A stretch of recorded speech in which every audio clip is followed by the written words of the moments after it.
Assalamualaikum warahmatullahi wabarakatuh. Selamat siang kawan-kawan teknisi dimanapun berada ya. Dimanapun kalian berada di pada siang hari yang berbahagia ini, kita kembali dalam pembahasan untuk perbaikan TV Polytron slim, flat, cembung. Kembali saya katakan semua itu sama saja. Mesinnya sama, skemanya sama, hanya posisi-posisi saja yang berbeda, dan sistem kerjanya sama, cara perbaikannya pun sama. Dan kalau masih bingung, mari ikuti penjelasan dalam video ini. Semoga dapat membantu pekerjaan kawan-kawan semua ya. Hari ini kita membahas kembali cara perbaikan Polytron yang benar dengan lengkap. Di sini saya akan kupas tuntas dan akan saya jelaskan cara kerjanya dan cara proses perbaikannya. Coba diperhatikan, setiap kali jumpa Polytron itu mesinnya beda-beda bentuknya. Memang betul, tapi skemanya sama saja, komponennya pun hampir sama, cara kerjanya pun sama. Jadi kita mulai dulu dari proses perbaikan mati total. Misalnya mati total, apa yang harus kita kerjakan, apa yang harus kita lakukan, dari mana dulu kita mulai. Yang jelas dimulai dulu dengan mesin diposisikan seperti ini, dibuka TV-nya ya, dibuka, siapkan alat-alatnya, multi tester analog dan digital, kemudian timah dengan solder beserta sedotan, obeng, tang, itu kita perlukan. Nah, kemudian baru kita mulai proses perbaikan mati total. Itu tidak mesti rusaknya di cuma kabel putus, cuma sekring putus, cuma digigit tikus. Tidak seperti itu ya kawan-kawanku. Jadi dulu saya sudah pernah bahas tentang perbaikan Polytron ya, judulnya panduan lengkap servis Polytron ya. Nah, di situ sudah saya jelaskan secara detail, tapi masih juga banyak yang bertanya-tanya. Nah, untuk menjawab semua pertanyaan itu, bisa ikuti penjelasan saya dalam video ini. Yang pertama sekali, ukur secara manual. Setelah kita buka seperti ini ya mesinnya, itu diukur secara manual. Apa yang perlu kita ukur secara manual? Bagaimana cara mengukurnya secara manual? Kita gunakan multi analog. Multi analog itu bentuknya seperti apa? Terserah mau suka yang model gimana. Kalau saya pakai model yang seperti ini ya, LS-YX 393. Gunakan di skala 1 kilo. Oke, kali 1K ya, artinya kali 1 kilo ya. Siapkan multinya. Kadang ada juga yang bertanya tapi dia tidak siapkan alat kerjanya. Nah, jadi percuma saja kita jawab gitu kan, tapi saya tetap jawab. Cuman kali ini saya jelaskan kembali ya. Pastikan jarum multinya normal ya. Sudah pasti normal, baru kita lanjut melakukan pengukuran. Ukur dulu secara manual. Yang pertama sekali kita ukur di bagian fuse. Ini TV dalam keadaan mati ya, tidak kita colokkan ke PLN. Ukur fuse ya. Pastikan fuse itu menyambung dengan contoh seperti ini. Nah, kita ukur fuse-nya. Multinya jalan ya. Tuh. mentok sampai di 0 seperti kita sambungkan langsung seperti ini ya. Begitu cara mengukurnya secara manual. Baru kita lanjut langsung kepada pengukuran elko 400 voltnya ya. Elko 400 volt kita ukur, pastikan multinya tidak menunjukkan konslet ya, aman berarti. Kemudian ukur elko B plusnya,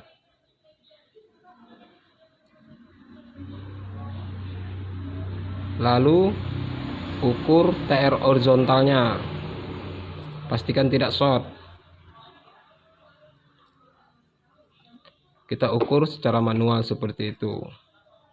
Sudah selesai kita melakukan pengukuran secara manual dan tidak short, tidak kita temukan yang short misalnya, barulah kita lanjut ke langkah selanjutnya. Apa langkah selanjutnya? Lakukan solder ulang. Jangan langsung mencolokkan TV ke PLN, lakukan solder ulang dulu. Sebab kenapa?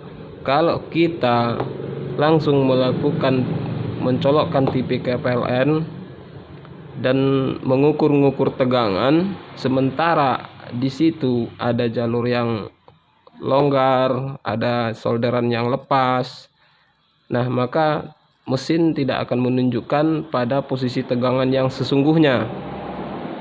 Jadi setelah kita lakukan solder ulang, seluruh mesin ini disolder ulang ya, diperhatikan, dicermati dulu.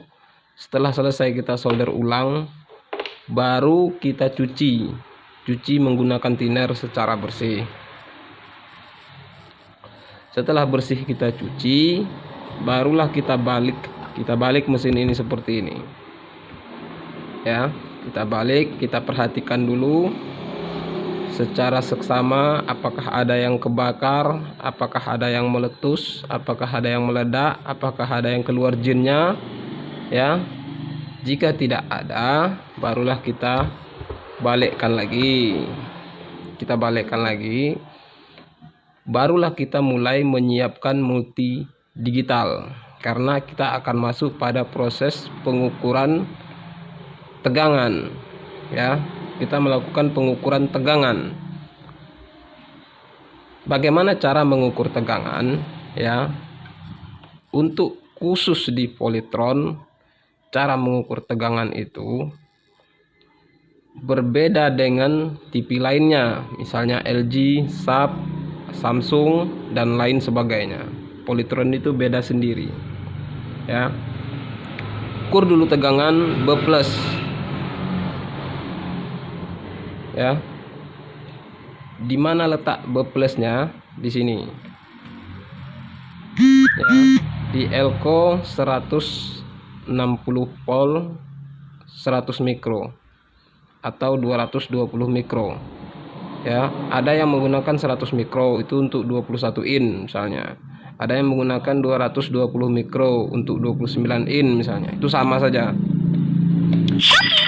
ya, tidak perlu dipermasalahkan itu. Yang penting ukur B plusnya, pastikan tegangan B plusnya ada 115 volt. Setelah ada, baru kita lanjut ke proses selanjutnya, lakukan pengukuran B plus di kaki playback, apakah ada atau tidak. Kalau tidak ada misalnya, berarti ada putus dari B plus elko 160 ini yang menuju ke playback, berarti itu jalurnya ada yang putus. Diperiksa apakah resistornya atau patah jalurnya, itu diperiksa ya. Lalu bagaimana dengan tegangan yang tidak ada, B plusnya yang hilang misalnya. Nah, perlu kawan-kawan ketahui di TV Polytron itu diperhatikan betul-betul. Kalau TV-nya star, tegangannya akan keluar 115 volt dan bertahan di situ. Kalau TV-nya protect, dia akan B+-nya akan keluar 115 volt dalam sesaat, kemudian dia turun menjadi 40, 45, 50, bahkan ada yang 60 volt. Nah, itu dia protect. Tetapi begitu kita colokkan B+ hanya keluar 60 volt atau 40 volt, berarti posisi TV dalam keadaan standby. Kalau dalam keadaan standby, coba dulu memaksa dia star. Bagaimana cara memaksa star? Menggunakan tombol CH-nya. Ya, tombol CH, menu, volume, nah itu dipencet-pencet aja tuh, Bang. Dipencet sesuka hatimu lah. Yang penting pencet aja tuh tombol semua untuk memaksa dia star. Ya, sebab di beberapa channel itu ada yang menunjukkan untuk memaksa start TV Polytron itu dengan cara mencabut Q sekian, cabut kaki tengahnya, cabut jalur ini. Nah, itu sebetulnya salah penjelasan dan salah cara. Sebab kenapa? Di mesin Polytron kalau itu kita lakukan akan sangat berakibat fatal. Ya, beda dengan mesin lain. Kalau mesin lain kita lakukan percobaan-percobaan dia tidak ada masalah. Tapi kalau di Polytron salah sedikit akan berakibat fatal dan kerusakannya akan jadi tambah parah. Jadi sebetulnya perbaikan mesin Polytron itu diperlukan ketelitian dan ketelatenan yang betul-betul sangat-sangat teliti agar tidak ada kesalahan sama sekali. Nah, jika semua sudah benar, dia akan selesai dengan baik. Tapi kalau banyak melakukan kesalahan yang awalnya kasus rusaknya ringan, ujung-ujungnya akan menjadi tambah berat. Itulah bedanya Polytron dengan mesin lain. Oke, kita lanjut. Ini untuk memaksa startnya tadi dengan cara menekan tombol CH. Lalu timbul pertanyaan, kalau misalnya B+-nya sudah kita paksa start tapi dia tidak mau start atau hanya dalam keadaan standby, lalu langkah apa yang akan dilakukan lagi? Nah, yang perlu kawan-kawan lakukan adalah mencabut hubungan B+ dari elko 160 yang menuju ke playback. Ya, itu melalui satu buah resistor dan itu dicabut dulu, Bang, resistornya, baru diukur kembali tegangan B+ 160 volt ini. Ya, 115 volt ini di elko 160 volt. Kita ukur kembali setelah kita cabut R penghubung ke playback. Nah, kita ukur kembali B+-nya. Berapa volt yang keluar, ya. Setelah R-nya kita lepas, ya, dia menjadi ada tegangan, artinya permasalahannya terletak pada horizontalnya. Apakah itu kapasitor, playback, transistor, dioda dan resistor dan lain sebagainya, ya. Nah, tapi setelah R penghubung B+ dari 160 ke playback kita lepas dan tegangan tetap tidak ada dan posisi TV tetap dalam keadaan standby, artinya permasalahan ada di bagian blok kontrolnya, ya, di bagian sekundernya, bukan di bagian horizontalnya. Maka cek bagian sekundernya. Nah, bagian sekunder itu di depan trafo switching itu kan ada beberapa buah elko. Pertama elko B+ dengan diodanya. Kedua elko tegangan 50 volt dengan diodanya, ya. Nah, itu kita cek satu persatu. Kemudian dari 50 volt itu nanti kan dibagi menjadi beberapa tegangan, misalnya 8 volt, 5 volt, 14 volt. Itu diambilkan dari tegangan 50 voltnya yang dibagi, ya. Makanya kalau terjadi kesalahan di pengerjaan tegangan 50 volt tadi, misalnya tegangan menjadi naik, maka semua tegangan di bawah 50 volt itu akan ikut naik. Dan itu yang mengakibatkan kerusakan yang makin parah di mesin Polytron. Beda dengan mesin TV lain. Jadi untuk perbaikan Polytron ini memang betul-betul harus teliti, ya, harus santai, rileks, jangan tegang. Nah, kalau sudah kita pastikan permasalahannya di bagian sekundernya, maka blok kontrol sekunder itu yang harus kita perbaiki terlebih dahulu. Setelah kita perbaiki itu, misalnya tegangan untuk 8 volt sudah keluar, 5 volt sudah keluar, 14 volt sudah keluar, 33 volt itu untuk ketuner biasanya sudah keluar. Kalau tegangan itu semua sudah keluar, perhatikan berapa volt dia yang keluar. Kalau 8 volt itu keluar cuma 1,1, maka semuanya akan ikut. Misalnya 5 voltnya itu juga akan ikut tegangannya menjadi 1,1. Sebab kenapa? Karena posisinya dalam keadaan standby, dia tidak start. Kalau dia start, baru dia naik menjadi 8 volt. Sebab tegangan 50 volt itu akan turun menjadi 9, sekian volt dalam keadaan standby. Makanya tegangan 8 volt ikut turun. Nah, kalau tegangan 50 voltnya sudah normal, itu biasanya 35 volt. Kalau dia sudah normal keluar 35 volt, baru tegangan 8 voltnya keluar. Nah, kalau tegangan 8 voltnya sudah keluar, artinya dia sudah menyuplai ke program. Nah, setelah dia menyuplai ke program dan program tetap tidak bekerja, barulah masuk ke bagian blok programnya. Kalau di bagian blok programnya itu sudah dipastikan semuanya oke, TV dipastikan hidup. Tapi kalau tetap tidak hidup, Anda patut mencurigai bagian programnya bermasalah. Nah, begitu cara perbaikannya. Jadi jangan main obok-obok sana obok sini dan akhirnya mumet sendiri. Saya sendiri banyak menemukan polytron yang awalnya ringan, tapi setelah dicoba sana coba sini akhirnya menjadi parah. Polytron itu nggak bisa, cara servisnya nggak bisa coba-coba, dia sensitif. Beda dengan LG. Kalau LG kita coba-coba nggak ada masalah. Kalau polytron salah cabut komponen, dia bisa meledak. Nah, itu hebatnya dia. Makanya di iklannya itu kan dibilang polytron itu memang canggih katanya. Itulah kecanggihannya. Nah.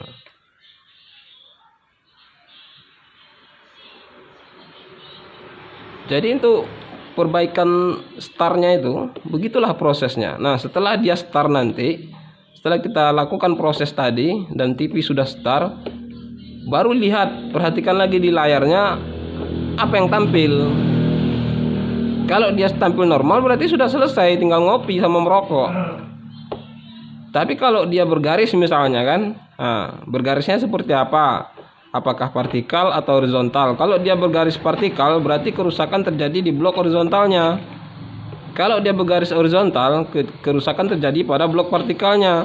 Nah, untuk melakukan pengecekan di blok vertikal, kita harus paham dulu apa yang dibutuhkan blok vertikal ini. Misalnya tegangannya berapa volt, ya, yang dibutuhkannya. Kalau tegangannya sudah ada, maka yang perlu kita cek adalah untuk komponen blok vertikal itu sendiri. Kalau semua sudah kita cek, misalnya IC vertikal sudah kita ganti, elko sudah kita babat, resistor kita cek semua bagus, tapi tidak ditemukan hasil dan tetap dengan garis horizontalnya, artinya garis tengah, garis melintang tengah itu garis horizontal. Nah, setelah kita lakukan perbaikan vertikal dan tidak ada hasil, biasanya itu kan kebingungan harus mau ngapain lagi. Nah, gitu. Perlu diketahui untuk kerja partikel itu tadi diberikan tegangan untuk menyuplai, untuk memfungsikan komponennya. Tetapi perintahnya dari mana? Kita harus tahu perintahnya dari program. Nah, kalau blok partikel sudah kita perbaiki dan tidak bekerja juga, artinya perintah dari program tidak jalan. Maka yang perlu kita cek itu kembali kepada blok programnya. Blok programnya itu apa saja komponen pendukung untuk bagian partikelnya. Misalnya partikel out. Partikel outnya arusnya berapa volt tegangannya misalnya kan. Nah, kalau tegangannya normal, artinya blok program tidak ada masalah. Lalu terletak masalahnya di mana? Antara blok program dan blok partikel. Disitulah masalahnya letaknya. Nah, jadi itu harus kita cek betul-betul. Nah, untuk mengukur tegangan blok program ke partikel tadi, itu kan ada perbedaan-perbedaan. Biasanya tegangan 3,3 volt atau 6,7 volt atau berapa volt misalnya. Lalu di mesin Polytron yang satunya lain lagi tegangannya. Bang, sebetulnya tegangannya itu sama, bukan lain, tapi posisikan TV-nya itu dalam keadaan apa. Misalnya kalau dia standby, maka tegangan vertikal outputnya hilang atau menjadi drop. Tapi kalau dia sudah start, itu wajib keluar. Kalau dia tidak keluar sama sekali, berarti IC programnya bermasalah. Maka caranya untuk memastikannya, apakah IC programnya rusak atau blok vertikalnya yang bermasalah. Putuskan hubungan antara blok program dengan blok vertikalnya. Kalau sudah diputuskan, dipastikan dia tidak akan ada tegangan. Nah, kenapa tidak ada tegangan? Karena tidak ada frekuensi yang berjalan, sehingga tegangan hilang. Bukan berarti dia rusak. Nah, setelah dia diputus, tegangan akan hilang. Nah, kalau tegangan tetap ada setelah dia putus, berarti ada frekuensi yang bocor, sehingga itu yang harus kita perbaiki, begitu. Nah, jadi bagian mana lagi yang mau ditanyakan? Misalnya bagian audio, ya kerjanya sama, gitu loh. Blok audio itu membutuhkan tegangannya berapa volt. Itu yang paling penting. Kan di mesin TV itu nggak banyak sih. Nah, blok power supply membutuhkan tegangan berapa volt? 220 volt AC, kan gitu. Nah, setelah masuk tegangan 220 volt AC, maka dia akan keluar dari trafo switchingnya itu tegangan terpisah, karena dia tidak satu tegangan. Contohnya buffer 115, tegangan 50 volt, tegangan 14 volt, dan lain-lainnya, ya. Jadi setelah keluar dari trafo switching itu kan dia dibagi ke blok horizontal, blok vertikal, blok program, blok audio. Lalu nanti blok frekuensinya mana? Itu bagian tuner, misalnya kan. Nah, baru ada lagi yang membagi tegangan ke blok kontrol kalau dia menggunakan IC kontrol. Nah, kalau di mesin lainnya ada yang tidak pakai IC kontrol, dia langsung dari sistem, dari programnya itu sendiri. Nah, jadi setiap blok itu membutuhkan tegangan masing-masing. Jadi yang perlu dipahami itu sebetulnya bloknya. Kalau bloknya sudah kita paham, baru kita pahami berapa tegangan-tegangan yang mereka butuhkan. Misalnya blok audio membutuhkan tegangan 14 volt misalnya. Lalu kita temukan tegangannya 18 volt. Nah, itu kan perlu kita paham bahwasanya tegangan DC itu ada toleransi. Misalnya dari 12 volt itu toleransinya maksimal sampai 18 volt. Kalau dia keluar 17 volt, itu berarti masih aman dan itu masih tegangan yang dibutuhkannya, gitu loh. Berarti masih toleransi dia. Tapi kalau masuk tegangan ke sana 30 volt misalnya, itu baru kita mengatakan tegangan yang ganjal. Maka dipastikan IC suaranya akan rusak, begitu. Nah, misalnya menurun, biasanya tegangan 12 volt, yang keluar cuma 11 atau 10 volt, itu nggak perlu kita permasalahkan karena dia ada toleransi naik turun tegangan itu. Nggak mesti dia 14 volt, nggak mesti bertahan di 14 volt, itu tidak. Dia ada toleransi, ada tarik ulur. Semua blok sama, vertikal pun begitu juga. Misalnya di vertikal tegangan untuk Polytron ini 12 volt min, 12 volt plus. Begitu kita ukur, di sana tertulis 14 volt. 14 volt min, 14 volt plus. Bahkan ada yang 14 volt min, 16 volt plusnya. Kan ganjil nih 2 volt. Itu tidak ada masalah. Kenapa dikatakan tidak ada masalah? Karena dia ada toleransi. Yang namanya barang dipakai, hari ini dia masih baru, besok dia sudah usang, gitu. Jadi ada keganjalan sedikit-sedikit tuh nggak ada masalah. Bukan di situ pangkal permasalahannya, gitu loh. Jadi kan banyak yang berpedoman pada tegangan, tapi dia tidak paham memfungsikan tegangan itu sendiri, sehingga akhirnya yang tadinya ringan jadi berat. Kenapa? Salah penanganan. Apalagi mesin Polytron itu nggak bisa sembarangan. Aku aja yang sehari-hari ngerjakan Polytron itu mumet, apalagi yang orang jarang-jarang ngerjakannya dan tidak paham cara kerjanya. Apa nggak makin pusing kepalanya? Kan tambah mumet lagi. Nah, jadi pahami aja, setiap blok itu membutuhkan tegangan berapa. Kan ada tuh pertanyaan, Bang, ini bergaris vertikal.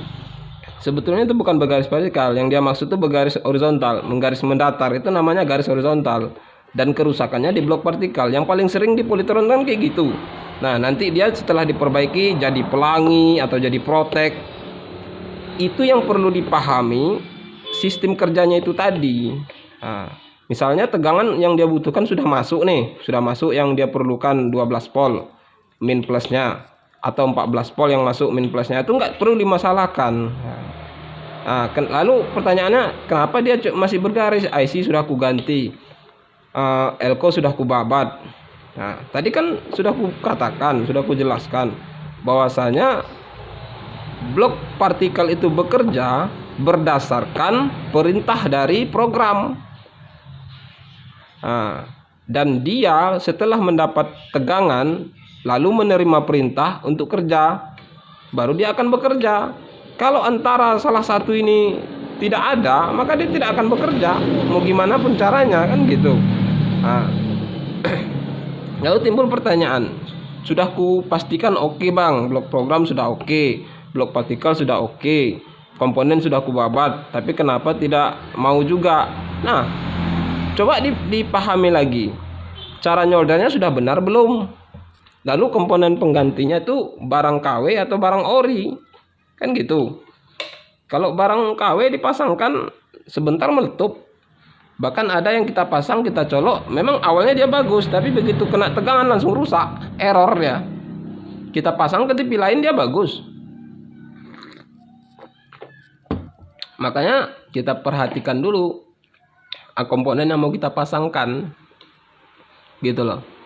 Nah, jadi kan nggak mesti ribet seharusnya. Tapi ada juga kan yang kadang-kadang merasa sok hebat, merasa sok paten. Nah, tidak punya dasar ilmu pengetahuan di bidang elektronik, tapi coba-coba. Kan ada tuh. Banyak yang kayak gitu. Nah, akhirnya itulah yang membuat rusak menjadi tambah parah gitu loh. Yang awalnya rusaknya sedikit, ujung-ujungnya hancur lebur, berantakan semua ya kan. Nah, jadi pahami dulu ilmunya. Kalau sudah paham baru kerjakan. Nah, lalu kalian bertanya, kalau kami nggak paham ini nggak kerjakan, bagaimana kami bisa paham? Kan kalian bertanya kayak gitu. Nah, coba jawab sendirilah pertanyaan kalian itu. Bagaimana mungkin kalian akan bisa dan akan paham yang awalnya tidak mengerti apa-apa, mengerjakan barang tanpa bimbingan? Artinya kalian harus sekolah dulu, harus berguru dulu. Otodidak boleh, tapi setidaknya harus punya ilmu dasarnya. Yang namanya ilmu coba-coba itu sampai detik ini belum ada ijazahnya. Tidak ada yang mengatakan lulus, semua barang percobaan. Akhirnya apa? Itu bukan yang rugi, itu bukan satu orang. Konsumen rugi, kita sebagai teknisi rugi di waktu, tenaga, komponen. Nah, jadi itu yang harus kita pahami. Nah, kalau ada pertanyaan kirim aja di WA aku, nanti ku jawab.